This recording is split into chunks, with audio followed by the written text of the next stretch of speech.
तो हेलो दोस्तों, आप लोग देख रहे हैं दीपक ऑफिशियल 91।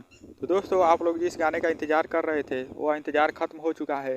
मानस भोजपुरी रिकॉर्ड पर उस गाने को रिलीज कर दिया गया है। सुबह सुबह उस गाने को खेसारी लाल यादव ने उस गाने को रिलीज कर दिया गया है। और उस गाने को रिलीज हुए अभी तक 7 घंटा हो चुका है। और 7 घंटे में उस गाने पर 8 लाख के करीब व्यूज़ हो चुका है। और 80,000 से ज़्यादा उस गाने पर लाइक हो चुके हैं।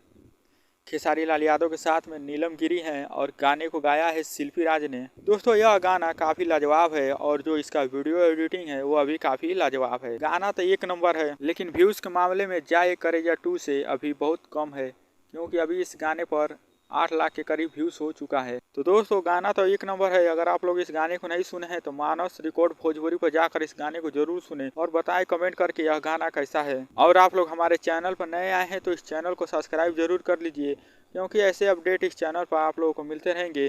तो खेसारी लाल से जितना हर जुड़ी अपडेट है आपको इस चैनल पर ही मिलेंगे। तो आप लोग इस चैनल को सब्सक्राइब जरूर करें।